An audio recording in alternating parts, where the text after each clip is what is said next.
As a drivetrain specialist, Exidy is dedicated to the pursuit of quality and performance, as well as easy and reliable operation. The clutch is a mechanism that smoothly transmits and cuts off engine power to the transmission by engaging and disengaging. The clutch cover and flywheel always revolve together with the engine.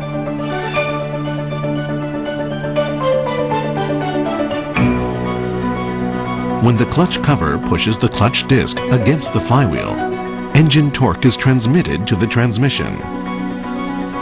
When the driver steps on the clutch pedal, it releases the pressure plate that was pressing the clutch disc against the flywheel, disengaging the clutch disc. In this state, engine torque is not transmitted to the transmission. The clearance between the clutch disc and pressure plate when disengaged is approximately 1 millimeter for passenger cars and light commercial vehicles, and 1.5 millimeter for medium and heavy commercial vehicles. This engagement and disengagement is the basic principle of a manual clutch. The clutch cover's diaphragm spring is a disc-shaped spring that presses against the pressure plate and controls the amount of pressure applied. The amount of force that presses on the diaphragm spring is called the compression force. The graph that shows this change in compression force is known as the clamping load characteristic. This indicates the clutch disc's usable range. If wear exceeds this range, it will be impossible to obtain the necessary compression force and the clutch will slip.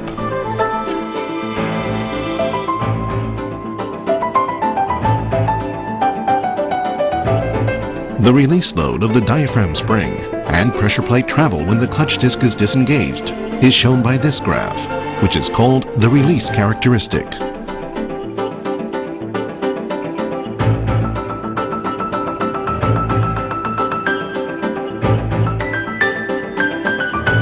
The other parts that comprise the clutch cover assembly are wire rings that serve as the fulcrums for operation of the diaphragm spring, strap plates that secure the pressure plate, and the clutch cover itself, which contains all of these parts.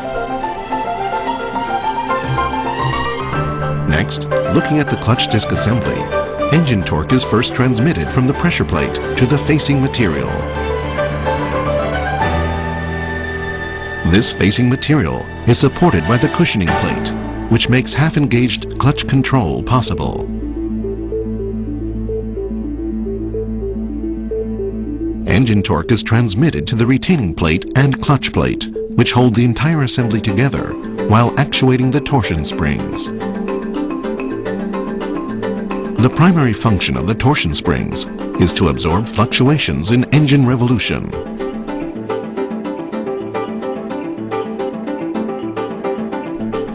Finally, engine torque is transmitted to the transmission via this blind hub.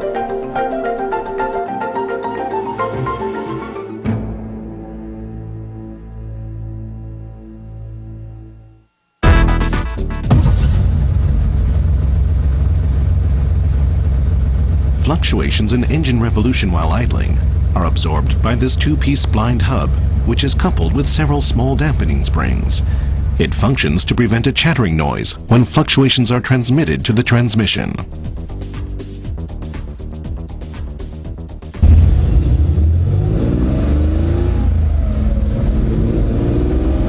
The shock from engaging the clutch while accelerating is absorbed by torsion springs like this one.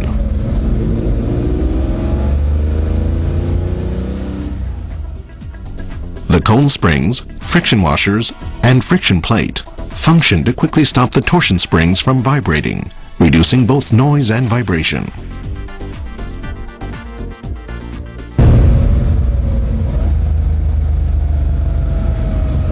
During engine braking, the torsion springs are compressed in the opposite direction compared to when accelerating to absorb the shock of deceleration.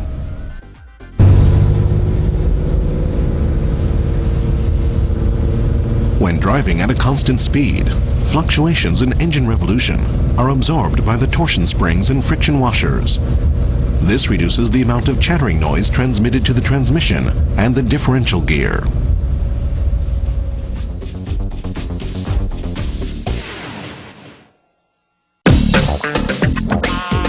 let's take a look at important points to remember when replacing a clutch.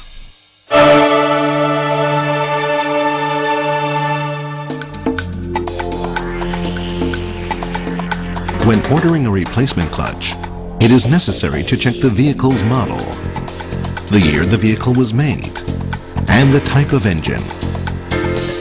This will ensure that you order the correct replacement clutch.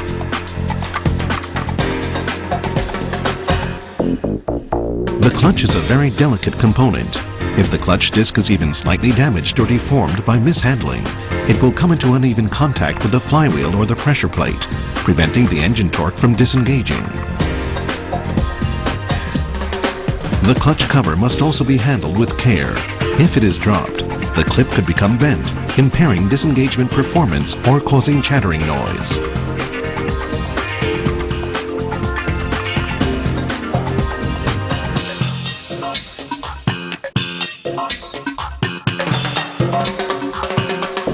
More severe deformation could shift the position of the dowel holes and make installation impossible.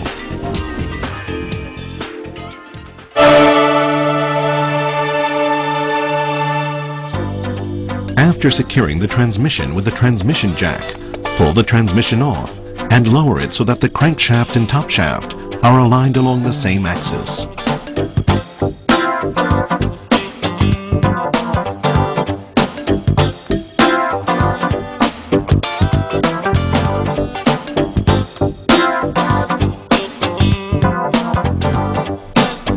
After removing the clutch, confirm that there is no oil leaking from the crankshaft seal, the transmission, the operation cylinder, the master cylinder, or the clutch booster.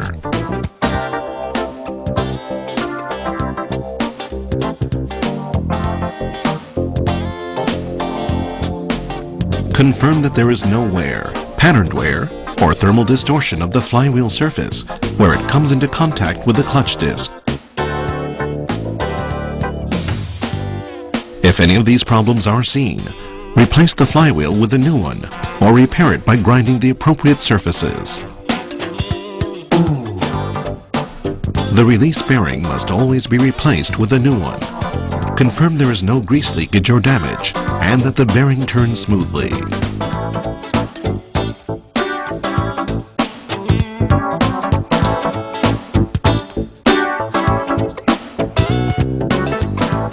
Some clutch covers are pull type, and you can disengage the clutch by pulling the diaphragm spring.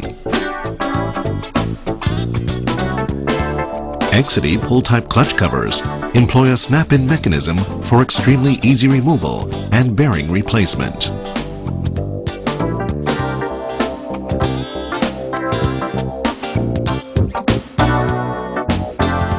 Finally, confirm there is no end float in the top shaft and check the teeth for wear.